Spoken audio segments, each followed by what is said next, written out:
Hi, I'm Jenn Drummond. Welcome to Seek Your Summit. As a mom, a business owner, and the first female to climb the 7-second summits, I realize that the mountains we climb are a part of our success. And it is up to us to go beyond that success into a life of significance. All right, I have Scott Clary on the podcast today, and I am so excited. We have a mutual friend, Scott Miller. So thank you, Scott Miller, for introducing us. Scott, thank you for having me. Thanks for being here. Thanks for having me. Yeah. I appreciate it. Yes. One day we'll do a swap. switch. Yeah, Perfect. I'm That's already only because I have a podcast too. So yeah, I'm manifesting that prematurely. Exactly. So there you go. Okay, so introducing you to my audience. Mm-hmm.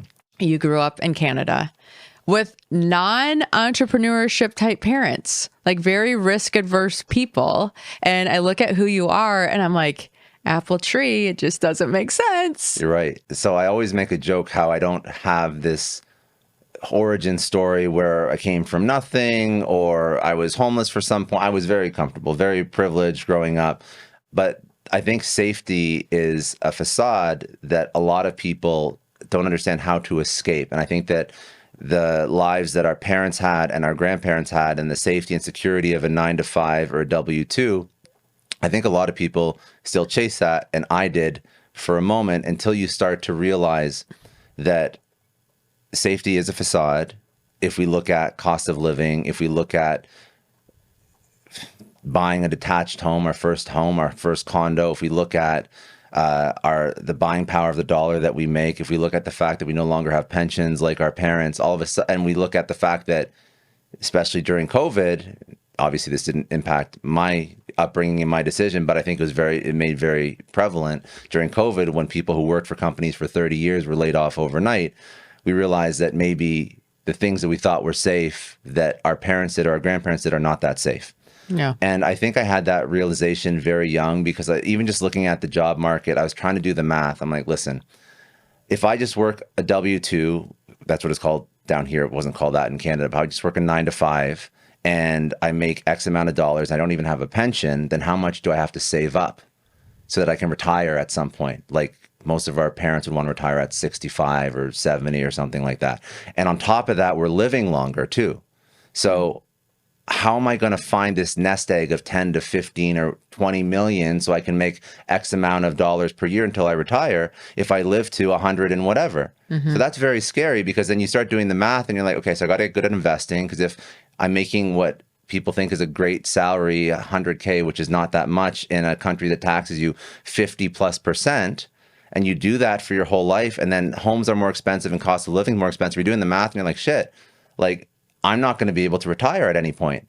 To draw a picture for what it looked like for my parents and for a lot of people's parents and grandparents, they had these pensions that they would work for 30 years and they get 70% of their best years until the day that they died.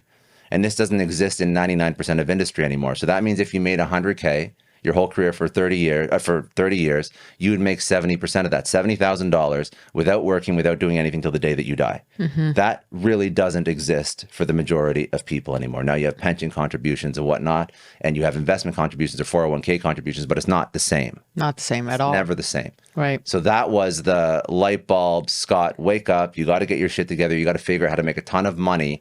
And what does that look like? And I was like, well, let me take more risk early on in my career. Mm-hmm. And that the idea of wanting to take risk pushed me down this not immediately entrepreneurial rabbit hole, but working in more of an entrepreneurial environment. So working with startups where I felt like I had even more opportunity to move up the ranks quicker than in Fortune 500, for example. And that was really where sort of the push away from safety, in air quotes, security, 9-to-5, government, moved into entrepreneurship and working in smaller companies. One small company I worked at was acquired by a private equity firm. That was the light bulb moment for ownership and the opportunity there and multiples.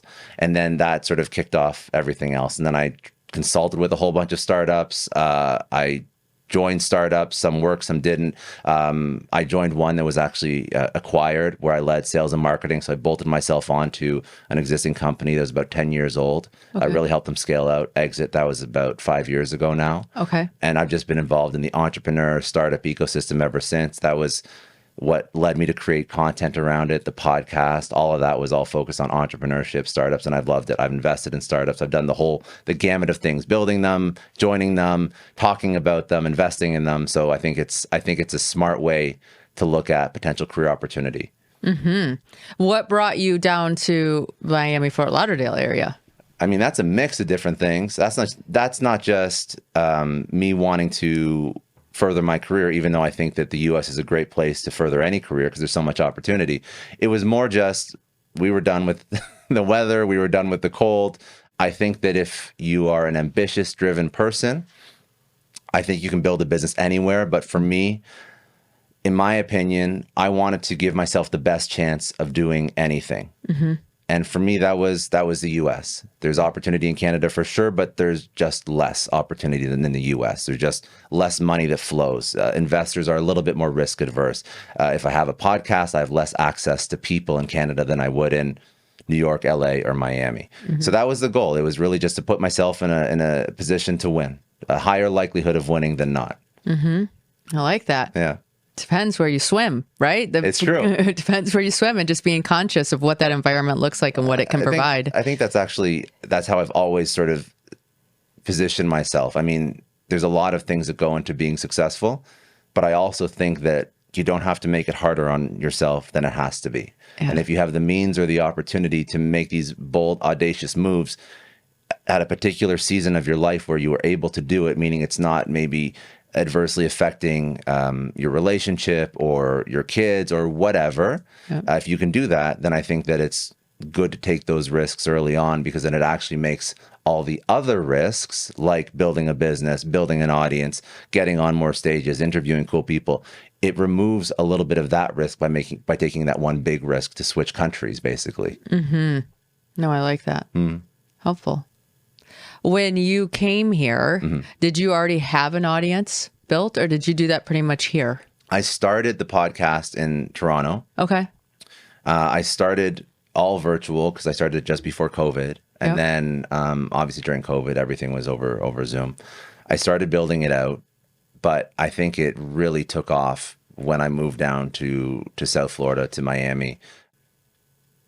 And I think it was a mix of being around the right people, but also I don't want to equate the success entirely to South Florida and making a move to the US. I think it's also because I stuck with it for an unreasonable amount of time too. Right. So keep in mind, when I moved down from Toronto to Miami, I was already 4 years into building, or whatever, 3.5 years into building this thing. So you can say, okay, you moved down to the US, you had access to great guests or whatever, or, you went out for lunch with that one person who introduced you to this one individual that was, a degree of separation away from an individual that you wouldn't have had access to if you stayed in Canada. But I think that it's, again, putting yourself in the right place, right opportunity, that almost architects a little bit of luck. And then sticking with it for an unreasonable amount of time also adds to that potential luck that you're creating for yourself. So it's a mixture of everything. It's the time, it's the moving yourself to the right spot, it's the connecting with the right people. All of it contributes to the overall outcome.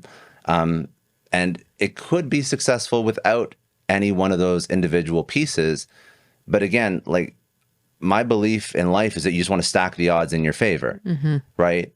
So if I do it for another 10 years, and if I stay in a major U.S. coastal city that has access to people when that city's growing, if I upskill myself, all these things impact the potential likelihood of a positive outcome or success.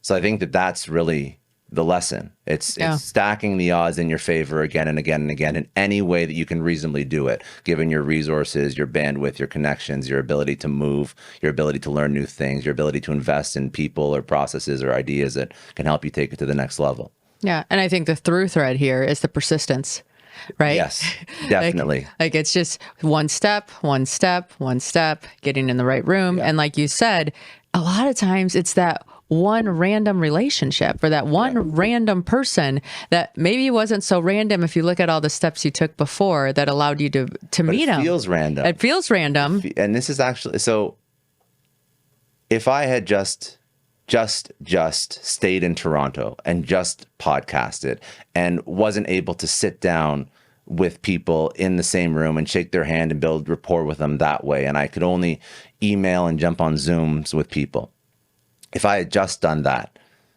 it would still be successful at some point, and I believe that. But maybe I shortened the time that it takes to be successful by a factor of 10 or 20. Who knows, right? Yeah, You can only assume.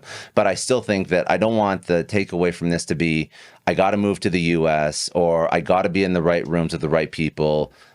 Like you said, the through line, the thing that is the most important out of any advice you'll ever get from anyone is you have to stick with it for an unreasonable amount of time, and that's when you'll become successful at it. It may be in year 5, it may be in year 10, it may be in year 15, but there's a tipping point, because when you start the thing, there's a higher likelihood that you'll fail or you'll give up than you will succeed. But there is a tipping point when, after doing it for so long and learning what works and what doesn't, there's a higher likelihood of you succeeding than failing. So the goal is to stay in the game long enough to get to that tipping point where things start to move in your favor, where that incremental growth turns into this hockey stick parabolic growth curve. So I think that that's what people have to look for, and that's how they have to set themselves up with their systems, their processes, their financials, so that they can stay in the game long enough. And I speak about this a few times. It's like a 10-year rule that I have. You want to stay in the game for 10 years minimum, or at least position yourself in your head to think, if I'm going to do this thing, I'm going to stick with it for 10 years. Because what that does is it forces you to think long term. Yeah. It forces you to say, okay, if I'm going to do this for 10 years, what is the systems and processes that I have to put in place that allow me to do it for 10 years? I mentioned finances. How much money am I making? Do I have to keep my 9 to 5 while I work on my side hustle from 5 to 9? Because I only have 6 months of runway if I quit my job. 6 months is not 10 years. Right. So how do I find a way to structure my life so I can continue to do this thing for 10 years, an unreasonable amount of time? That's when I know that at some point in that 10-year journey, there will be that tipping point, the higher likelihood that I will succeed than fail. That's what I'm trying to get to. And that's what I've done in my own life, in my own podcast, in my own career, in my own relationship, everything, right? It's about not giving up too soon. Yeah, no, definitely. And it's, like you said, being smart about, okay, if I commit to this commitment, like I talk about it in my book, if I'm going to climb the mountain and I know that I'm climbing the mountain, then I don't have any energy being wasted on whether I'm going to climb it or not. So if you set up something, it's like, hey, I'm going to do this for 10 years. Now there's no energy being wasted on whether it's going to go for 10 years or not. That's already decisions You've already been made. decided you're doing it. Yes. You got to figure out how now. Now you figure out how, and now you get creative. And now, like, when it's miserable, you're like, okay, well, this is miserable. How do I make it fun? It's not, do I quit? Yeah. That decision's been taken off the table. Yeah. So I think it's very important that we take certain decisions off the table so that we have this energy to deploy to make it successful. Because, I mean, climbing a mountain, there's like a physical component too, a very real physical component. So I think that climbing a mountain forces you to think about this stuff before you take it on, because if you are not physically prepped for it, you're not even going to get, I don't know the mountain climbing terms, but to whatever elevation or whatever first base camp or whatever, you're not even going to get there. Right. The beautiful thing about, and also the potential issue with accomplishing anything in life, like not physical, but building a business, is that we can trick ourselves into believing that it's going to take way less effort than it actually will be, because it doesn't feel painful immediately. It doesn't feel painful in the first week, usually. It feels painful in year 3 when we still haven't made a lot of money and a customer sues us. That's when it feels painful. You will figure out way quicker than 3 years whether or not you can climb a mountain. And that's when you're going to be tested, and you're going to be tested early. When you've been beat down over 3 years and trying to build this business and you don't have the right mindset, or you can barely make rent and you're taking consulting gigs on the side to pay put food on the table, pay your mortgage, pay your rent, and then you're still not making money, and then you get sued, and 3 years into it, you've just been beaten again and again and again and again, there's a very high likelihood you're going to give up and go take another job. Because you have not set yourself up for success, and you have not set yourself up to be able to do it for 10 years, or even understand that 10 years is the goal that you're aiming for when you first started out, because there's so much misinformation about overnight success and this Stanford dropout that builds a business, and it goes to $100 million in 3 or 4 years. I think that there's more, as we're talking about this, I think that hopefully nobody confuses the fact that climbing a mountain is hard. So it probably scares people away much quicker. I think there's a lot of confusion about how hard it is to build a business. It's true. Because there are probably not many videos on YouTube telling you climbing a mountain is easy. There are a lot of videos on YouTube and TikTok and Instagram saying, follow my course and you're going to be running at $50,000 a month with your drop shipping business in a month or 2 months. Yeah. So when you're inundated with that information, you start to believe it. And like, I think my goal in life, at least at this point, is just to tell you, ignore all that shit because it's not real. Commit 10 years and you will find a way to be successful. But you are being brainwashed into thinking that building businesses is easy. It's not confusing. It's not complicated, but it's not easy. It's going to be hard work for a long period of time. And the second you figure that out, and you figure that there is no such thing as passive income without active effort, and there's no such thing as overnight success, that's when I think that you will start to understand what you're getting yourself into. And that's when I think you have a higher likelihood of being successful. Yeah. When you keep saying yes and you have all that information. Yes. Because then when you start out in year 3, that scenario I just described where you're getting sued and you're barely making any money, but you're making incremental progress. Well, all of a sudden you realize it's like a blip as opposed to the end of it, because you, again, going into it, realize that you have to commit to this thing for 10 years. Yeah. If you benchmark against that, the 3-year blip is no longer an issue. If you benchmark 6 months, the 3-year blip is a big issue because you didn't even expect to be going this long and not having the money coming in that you wanted to have. So I think that setting expectations is probably one of the most important things to do when you're trying to take anything on. I also believe it's the same as working out, a relationship. I mean, you have to set expectations with yourself. Like, how long are you going to commit to this thing?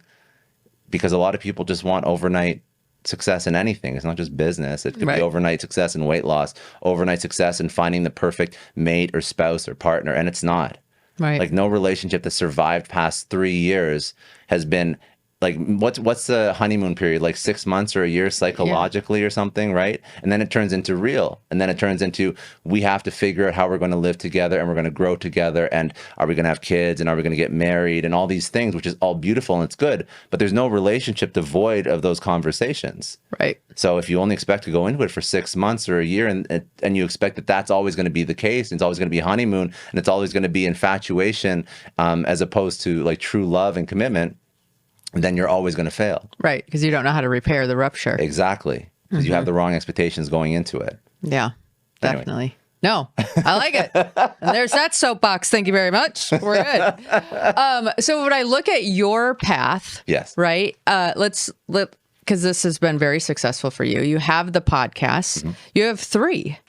No, right? 2. Okay. Sometimes, so depending on how hard you research, you'll find a graveyard of broken projects and abandoned stuff that never worked out. But yes, I have 2 that I'm actively building right now. Okay. One's daily. And one is a more like this. Interviewing style twice a week. Yeah. And what made you decide to start the second one? So I study what's working and I see if there's a way for me to replicate it. And I reverse engineer other people's success quite often. And I look at not only the main podcast that I'm growing, but is there something else that seems to grow faster, that fits the podcast listener better in terms of the content they like to consume? And after looking at literally hundreds of podcasts, when you create an interview style podcast, you create what's, I guess the best way to describe it is like a Me Too product. So it's us interviewing and it's great, but ultimately there's 50 other podcasts where, someone's interviewing me and someone's interviewing you. And you have to really be in the 0.01% to capture an audience, because people aren't going to come for me if this is your show. They're actually going to come for you. So you got to stand out so much as a host that you built a cult-like following around you. And that's very difficult to do because there's major hosts that have huge audiences, like a Lewis Howes or a Tim Ferriss or a Tom Billy or a Lex Friedman or any of these guys that are building massive shows, or a Mel Robbins. There's tons, right? So if you're going to create another Me Too product based on someone else's thought leadership. I'm bringing on all these great guests. It's really hard to stand out. And I've been building it for 6 years and it's doing well. But I mean, there's shows that are still bigger than me and there's shows that are massive. And it'll probably take me another 10 years to get to where some of these shows are. So I like it. I use it for a very specific purpose. It gives me access to incredible people. It's a great networking tool. It does good numbers. But I also understood that the piece of the podcast that people actually come for is the host. It's not the guest, it's the host. I compounded that concept that I believe to be true with the fact that people also like listening to podcasts in short bursts while they're doing things. So not everyone loves a 4-hour Joe Rogan episode. A lot of people like 10, 20, 30 minutes while they're taking the dog for a walk or driving to work or working out, right?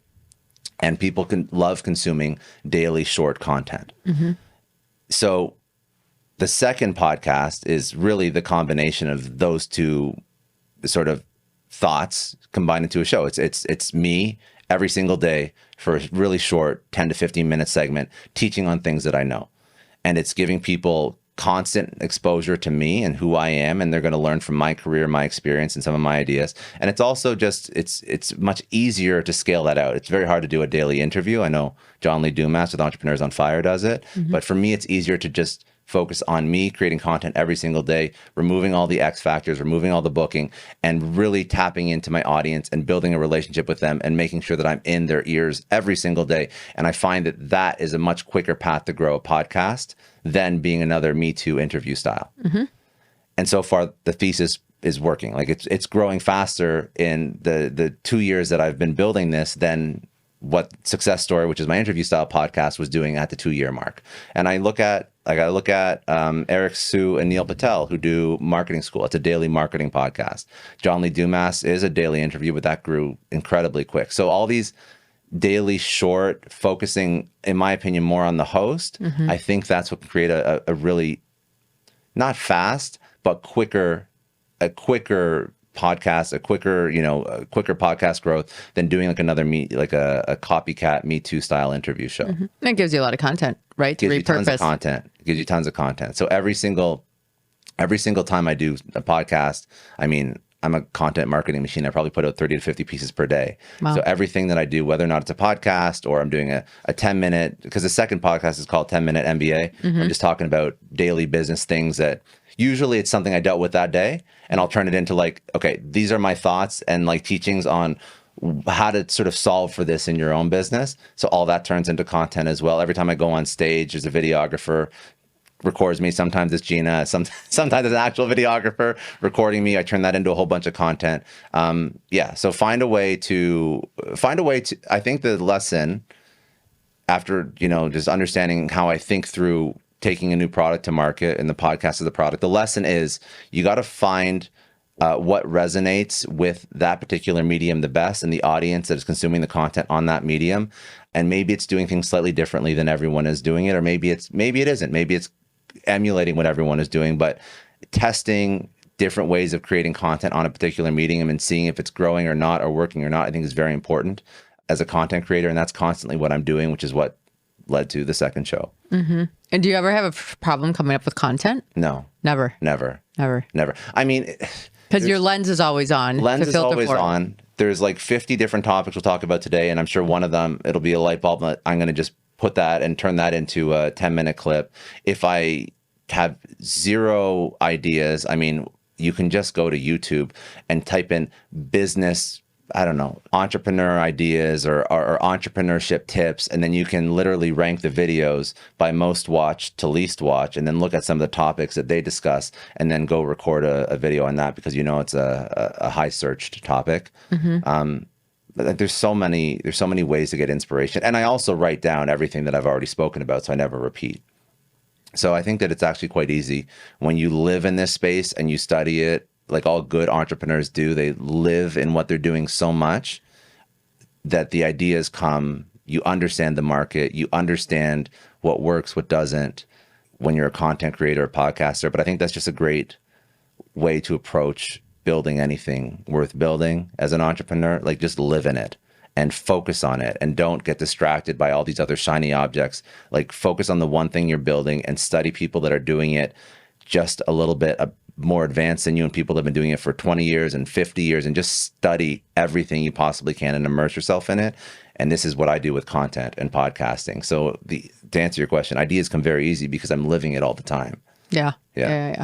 No, I can get geeked out on things, right? Like, I'll start watching and studying, and then I'll watch it the first time to absorb it. Yeah. I'll watch it a second time to like start like putting timestamps in when do they transition and how do they do this? Oh, And what's going on? Right. And then I'll watch it a third time at a different moment to see if I pick up different pieces. Yeah. And it's because it's something you love, you don't even realize that it's abnormal.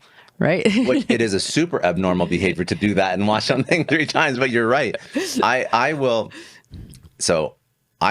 go so far as to, like, to your point, like, I'll look at how they so for a video podcast, for example, I'll look at in the first 30 seconds, like, what's the hook? What's the line that Diary of a CEO includes in their YouTube video that hooks people in? Because I know for a fact that Diary of a CEO does, I think, something stupid, like 20 million downloads a month. Wow. And he is so analytical. And there's a lot of good examples about, with various creators that you can go study. But Diary of a CEO, I'll be looking in the first 30 seconds. What's the line that the guest drops in the trailer that he chose to put that there because he knows that that's going to hook people? And then if you look at YouTube stats, if you can hook people for the first 60 seconds, then they're more likely to stay for the first 5 minutes. And then if, you see how many people drop off after the first 5 minutes, they're more likely to stay for the, 10 minutes, whatever, and you can optimize your video or your podcast. But I'll study the trailer most importantly, and then I'll also study, for example, his thumbnails, his show notes. I know for a fact that Stephen Bartlett, in particular, Diary of a CEO, tests about 15 different thumbnails on Facebook. So what he does, and you can use Facebook ad library, you can go check out anyone else's page's Facebook ads that they're running. So what Stephen Bartlett does, if you go to his ad library, every time before he drops a show, he will run ads against about 15 different versions of thumbnails, YouTube thumbnails, that he will then pick a winner based on the click-through rate. Obviously, he sees the data on the back end, and he'll pick a winner thumbnail, and then he'll use that for his YouTube video. So just by studying that process and by looking at the 15 different thumbnail options that he puts in front of an audience and runs ads and pays money to, and then seeing which one the winner is, and then learning from that strategy. So out of all these 15, he picked this particular thumbnail with this particular quote from the guest, and that's the one he used on YouTube. Like, now I can reverse engineer a little bit so I can understand, after testing at scale every single time, what a good thumbnail should look like, or what a good thumbnail caption, or what a good headline is, so that gets a click-through rate. So yes, I super definitely nerd out on this shit, because there's the way that I see it, and this is, again, I'm speaking from the lens of a creator, but I really want to drive this home.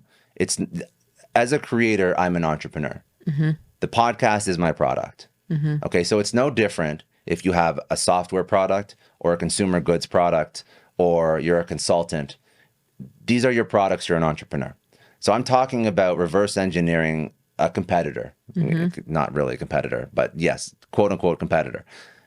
You can apply this strategy and this mindset to reverse engineer any type of business, because you're basically just studying what's already in the market and you're applying best practices. This is not a novel concept, but I see so many people, probably it's a little bit of ego.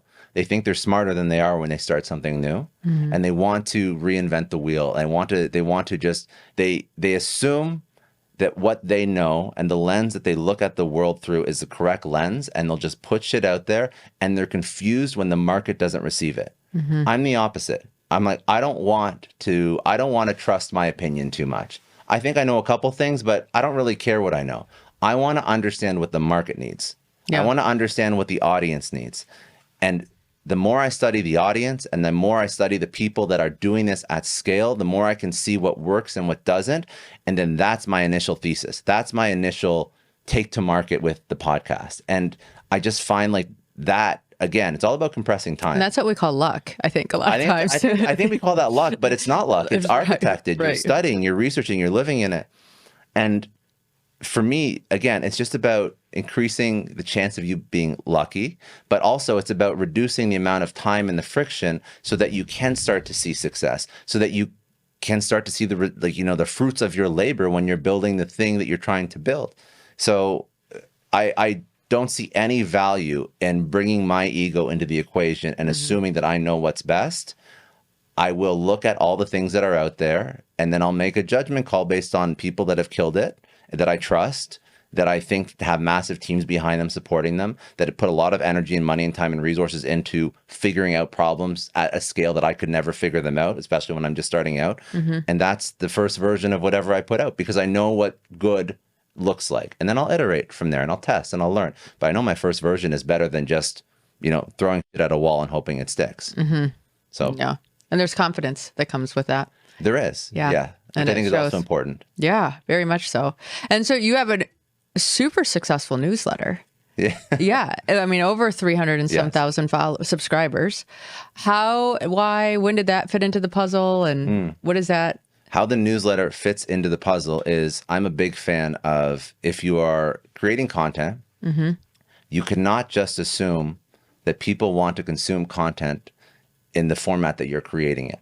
So if I'm creating a podcast, I know that there's tons of missed opportunity growing a social audience, a YouTube audience, a newsletter. So my job, and I can't be so entitled to think that I'm going to convert people that just read newsletters into podcast listeners, because that's not happening. That's maybe a fraction of a percentage, but ultimately I already have this great content. So instead of me trying to convert newsletter readers into podcast listeners, why don't I do the inverse? Why don't I find a way to repurpose what I already am creating into something that is consumable for that particular cohort of individuals? So for me, it was more a matter of, I just want to be able to create one piece of content that can help me post everywhere. And I have to find a way to turn that content into not just audio, but audio and video, short form video, social clips, tweets, newsletter. So the newsletter was a derivative piece of content from the podcast that was basically just building an audience on a different medium, tapping into a different group of people and serving them with a type of content they like to consume. So it was, I'm already doing these great interviews with all these thought leaders. How do I turn these interviews and the topics we speak about into newsletter content, which is really not that hard. I mean, we already have a conversation. We already have a couple great talking points. I can just summarize these. I can transcribe it with, there's a lot of tools we can use, but Otter.ai does great transcription. There's a lot of Chrome extensions that do YouTube transcriptions. And I would turn that into a newsletter, into a blog post. And I wouldn't take the transcription and turn it into it, but the transcription guides me and lets me write. And then I also am a firm believer that writing is great for organizing your thoughts, for testing your own ideas and assumptions. So for me, I love the practice of writing. So it was sort of like a win-win. I sort of take the content I already have, I turn it into another medium. I build an audience over here that normally would not even know about my podcast. If for some reason some of them like podcasts, I'm going to tell them that I have a podcast. But ultimately, I want to build a whole other audience that I can eventually in the future, if I want to sell ad space on that newsletter, if I want to build another company, I have a whole other set of eyeballs over here that I was missing out on. So I'm not saying it's easy, but I think people also... It's in the same lane, it's right? not like so the goal of the podcast and the pillar content or the long form audio video content was to create something that I could scale across all my channels, because I wanted to show up everywhere. Yeah. And especially with no... Do you have a favorite channel? I think the podcast would be the favorite channel, because that lets me show up on YouTube, and then YouTube is video, and that's a really high trust building platform. Yep. And it also lets me sit down with people and chat with them. So I mean, like, you're not going to get that by recording a dance on TikTok. Right. Right. So there's all these like adjacent benefits to building a podcast. That's the reason why I love it. But outside of that, I mean, I don't think I have a favorite channel. I think channels serve purposes for different reasons. For some reason, you have to be big on Instagram because people love, verifying and validating your worth as a creator based on your Instagram following, which is stupid, but this is a social signal out into the world. a lot of my audience, they're all super nerdy. They're all on like LinkedIn. Those are probably the people that talk about the same kinds of things that I talk about. Yeah.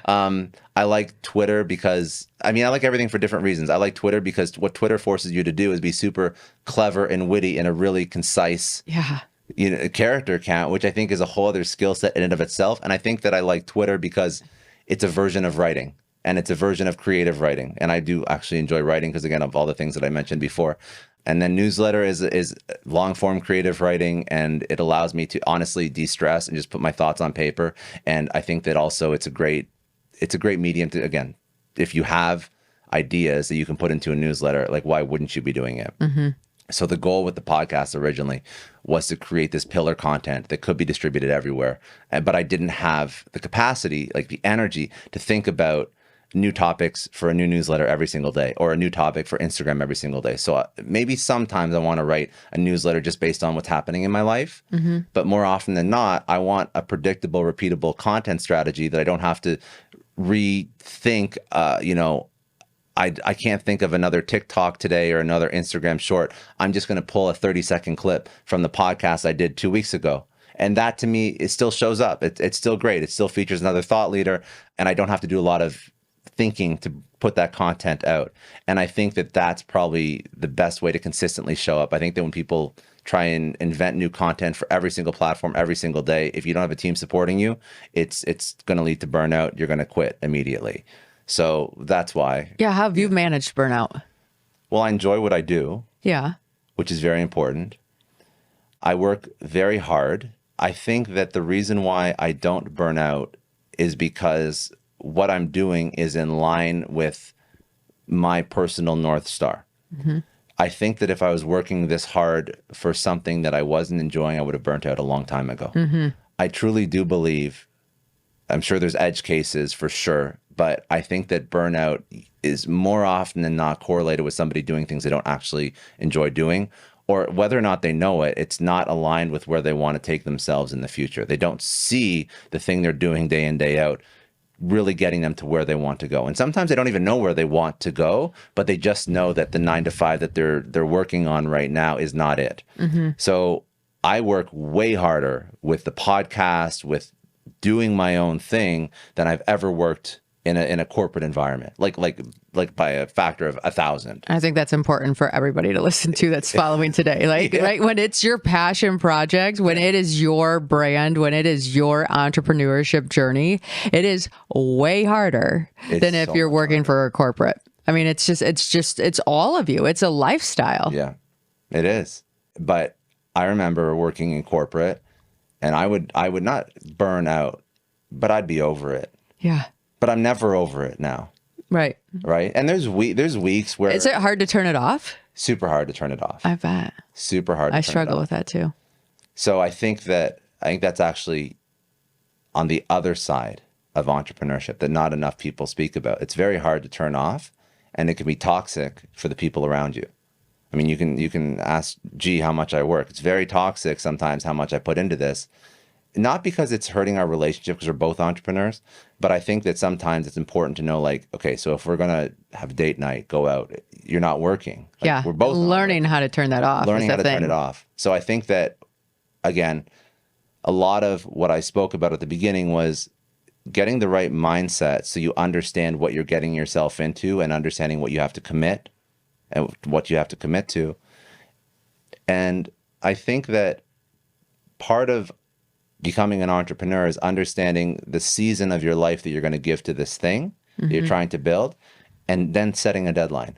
And if it doesn't work by then you have to remove yourself from it and find something else. But when you set yourself a deadline to not be working in the business for 24 hours a day, then you are forced to start to hire, to delegate, to build systems, to build processes, SOPs that will allow you to remove yourself from the business eventually, so that it can continue on, and you can start to craft a lifestyle as opposed to just committing more and more time for the rest of your life, really.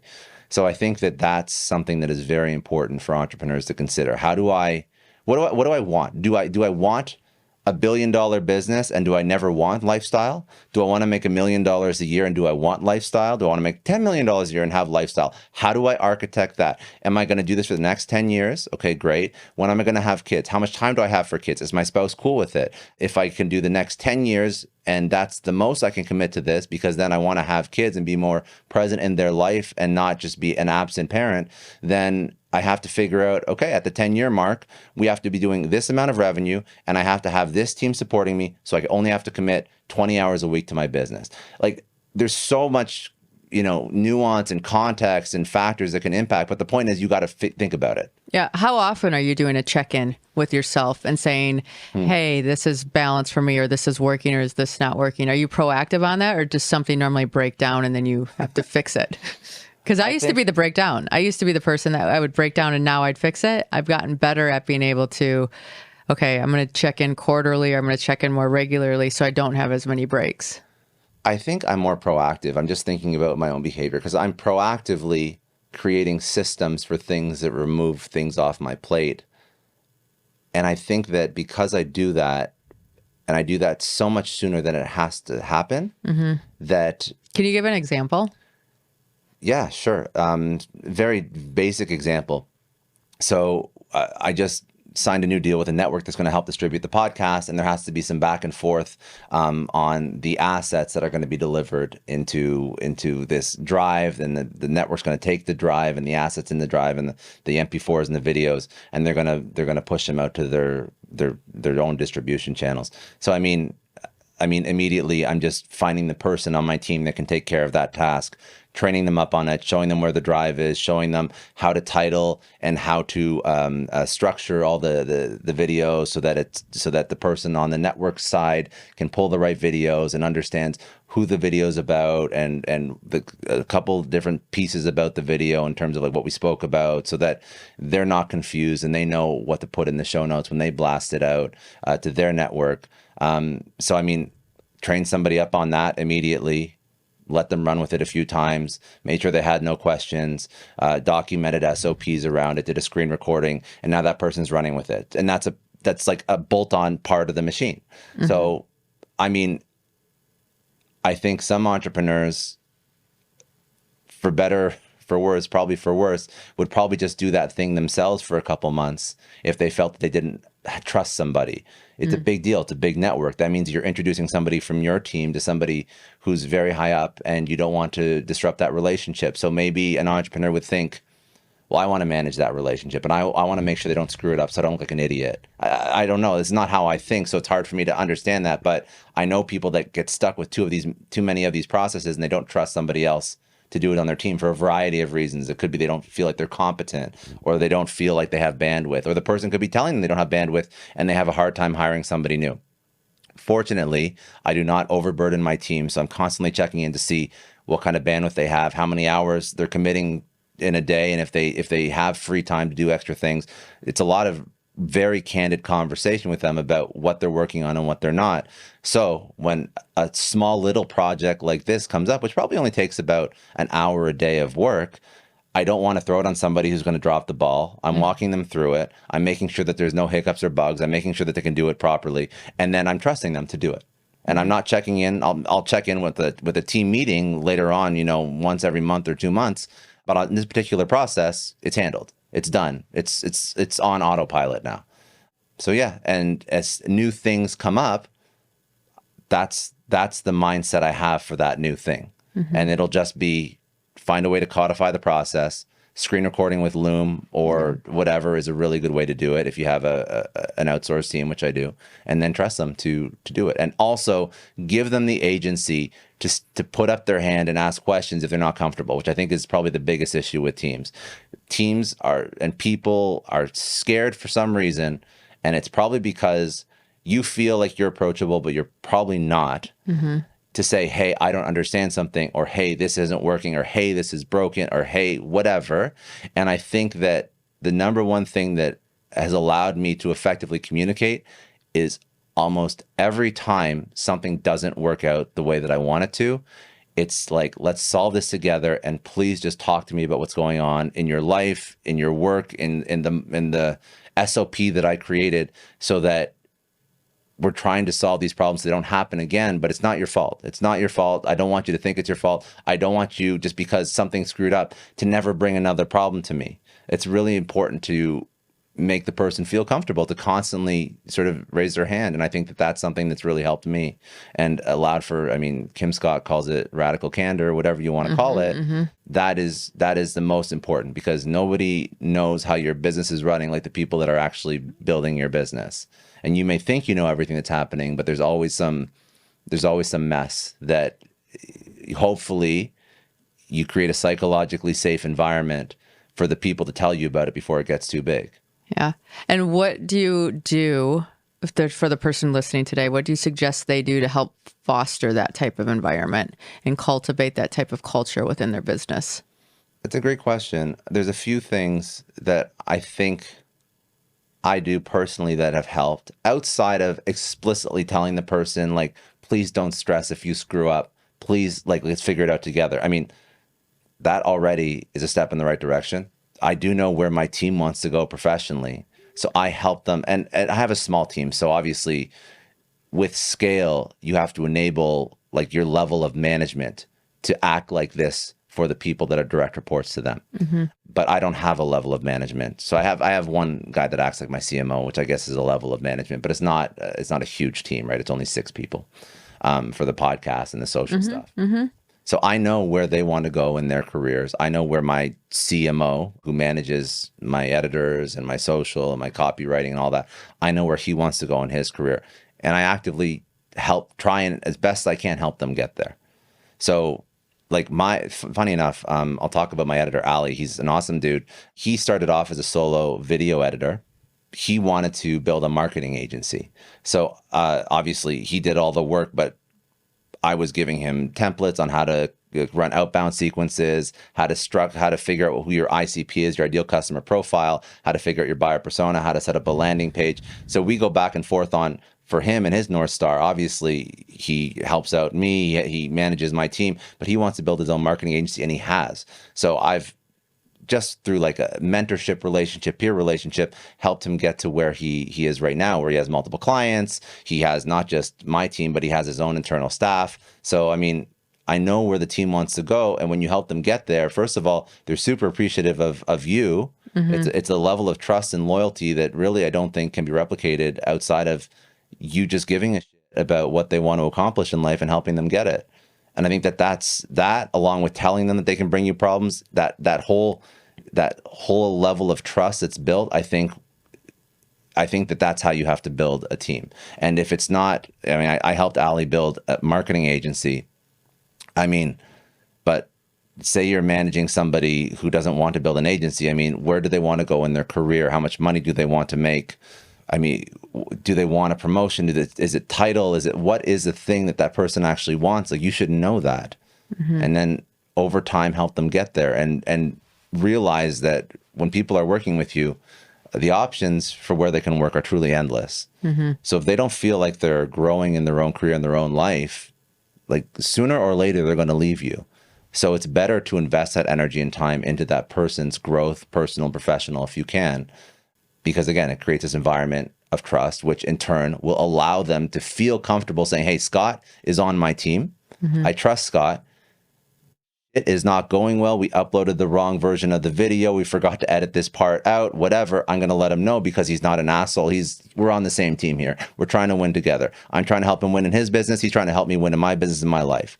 And I found that that's worked very well. Yeah. And do you feel like the economy is more like that nowadays with the gigs? Like, I'm going to help you with your gig. You're going to help me with gig. It's not like this person's dedicated solely to you. Well, I think that with the gig economy, with how much people switch jobs, I think that companies, employers, managers, founders, CEOs, they have to give way more shits about their team and the people they hire. I think also it's much easier for people to leave. So what does that mean? I think that you have to create mutually beneficial contracts with the people that work for you. What I mean by that is people are not going to stay with you for 10 years anymore or 20 years. People are going to jump ship for a variety of reasons. They want more money. They want to change. They want to work for a company that allows them to work from home all the time, or maybe 3 days a week or 4 days a week, whatever. They want to work remote. They go live across the world, and some companies allow them to do that and yours doesn't. So when you hire people, it has to be a reciprocal agreement. And you have to say, listen, I'm hiring you because I need you to do this thing, and I need you to commit, say, 2 years of your life to my company. Just 2 years. And after 2 years, we can renegotiate. I know you're not going to commit 5 years, but if you commit 2 years to my company, then I'm going to commit 2 years to getting you to where you want to go. Now, what does that thing look like for you? Is it more money? Okay, 2 years, I will show you how to make from $60,000 to $100,000 in my company or elsewhere. If it's just title, if it's more responsibilities, or whatever it is, if it fits within the context of what I can do as a business owner and a leader, then I'm going to find a way to get you there. And that's the agreement. So you're not going to quiet quit, and you're not going to F off after 1 year and 6 months. You're going to give me 2 years. And after 2 years, we can decide if we want to renew this contract. And I think the issue with hiring people in 2024, what's happening is the employee says, I'm not going to commit 5 years. I don't know how much time I'm going to commit. I'm just going to take this job. I don't feel they're investing in my growth. And like after a year and a half, 2 years, I'm kind of working, but I'm, interviewing on the side. And the employer is like, I don't want you to do side hustles. I don't really care where you're going. If you want to raise, we're only allowed to give a 5% raise to internal candidates, even though we can give a 10% raise to recruiting and headhunting people from the outside, bringing them into the company, which are all real things. Wow. So now you have this misalignment. You have employers that think they have the power. You have employees that think they have the power. And I think it's actually going to hurt employers more, because what's going to happen is that employee doesn't feel valued and respected and doesn't have a reason to stay with you for any period of time, because you don't feel like the employer is investing in the employee's growth. They're going to quiet quit. They're not going to care. They're going to be flippant, nonchalant about their job. And eventually they will quit, and the employer won't be expecting it. And the performance was already lagging because they were already checked out 6 months ago, and then they quit. And now you have to go find somebody new, and hiring somebody new is a massive cost for a business. Huge. Yeah. So I think that being super clear, aligning objectives, understanding commitment, and locking that in as even a verbal contract is such a win for employer-employee relationships and hiring that really fits a 2024 modern job market, and even like thought process of the average employee in 2024. It's they don't want to work the way we did 10, 15, 20, 30 years ago. I think that's a good fix. I think that particular framework is not perfect, but it's a decent fix that sort of allows this commitment from both ends. Yeah. No, I see that. And I like that. I respect that. I think helps everybody succeed when you're working and communicating to each other. Well, I think so. I think that the alternative is just is people not setting expectations on either side. Right. And then when you don't do that, and again, if an employer thinks you're going to be with them for 10 years and the employee thinks that the person who just hired me is going to help me in my career and help me get to the next level, and neither person is fulfilling that agreement, then that's when money's wasted, time's wasted, really awkward career circumstances, burned bridges, whatever, all that nasty shit that comes with Lack of clarity. Yeah. Yeah. Interesting. Okay. So I'm going to move on us a second. So you have the 2 podcasts, you have the newsletter, and you have a community that you're building. Yes. Right. Yeah. So talk about the community a little bit and how that came about and where that's going. So the community is called the Social Club. And community is, I think, that should be the objective of every creator. So I am trying to, and I am building a community of later stage, some exited entrepreneurs, and we meet 4 times a year, and we bring in speakers that are some of the ex-podcast guests that I've had that I've built relationships with. And it's a little bit of almost like, I say masterminding a little bit. You bring in some great business leaders to teach over some things that are obviously, you bring in the founder of Reebok or something like that to teach. It's a wild experience. Like the level that he's operated at is phenomenal. So that's the goal of the Social Club. But what I'm trying to do with the Social Club, and what I think other people should do, is they build audiences. A lot of creators build audiences, but an audience is really just like, they just listen to and receive the content but it's a one-way transfer of knowledge. So I put out a podcast, audience listens to it. There's a level of trust there, and there's a level of there's a level of influence created with an audience, but it's peaked and it's capped. I think that the best way to, as a creator, monetize, build a business, leverage, whatever word you want to call it, is to find a way to turn your audience and turn them into a community. And when you turn an audience into a community, you are no longer the only source of truth for that audience. Now that community is activating together. It could be in person, it could be online, and they are supporting each other's goals and each other's journeys, and they're teaching each other stuff. So it's not just a one-way anymore. You've created this community of people that are helping each other grow in their lives and their business.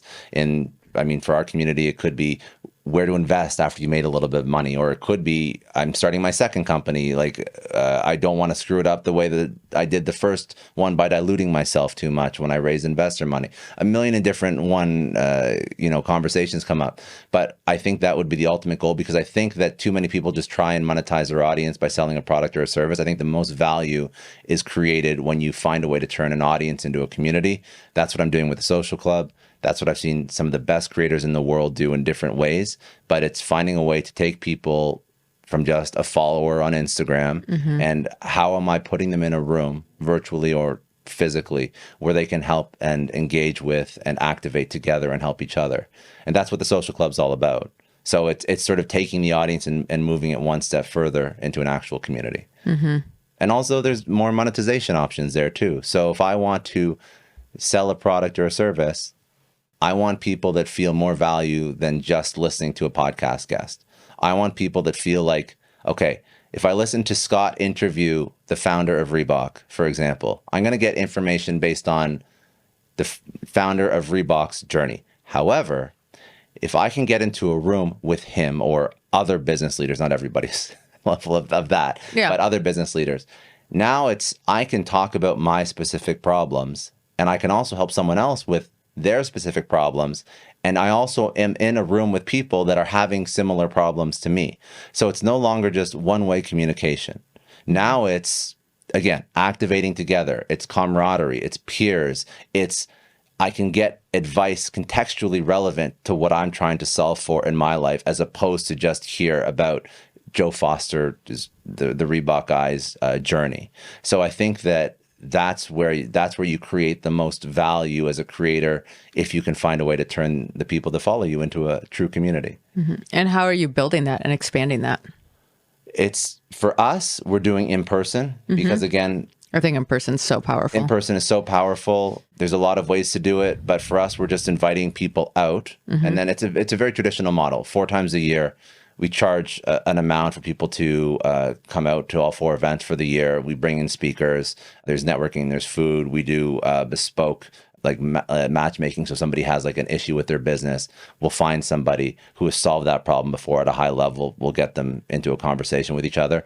But it's really just, I mean, in terms of promoting it, it's all the marketing thing. So throw a story up on Instagram, say, hey, we're having an event. Come out, check it out. If you like it, this is the cost, right?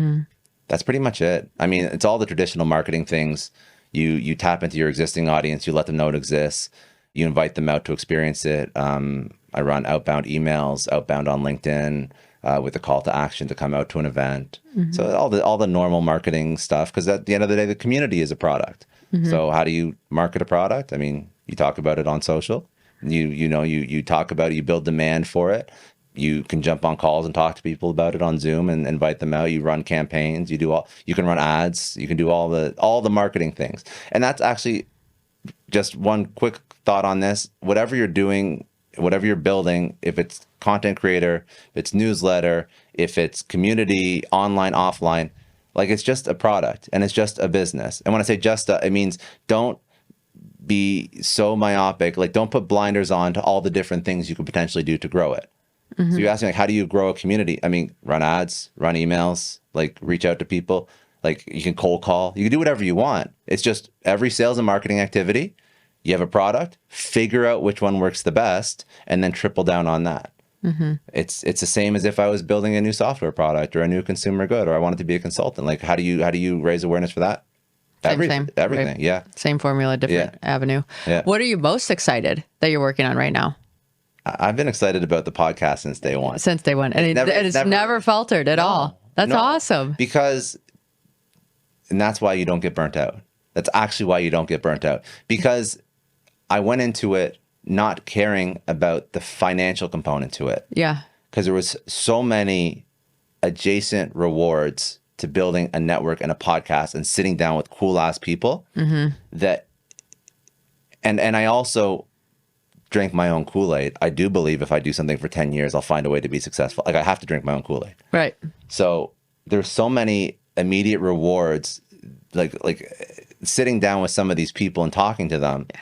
My God, it's like, it's just phenomenal, right? It's like networking on steroids. So those dopamine hits kind of allowed me to forget about the fact that it was like a lot of hard work before I got paid.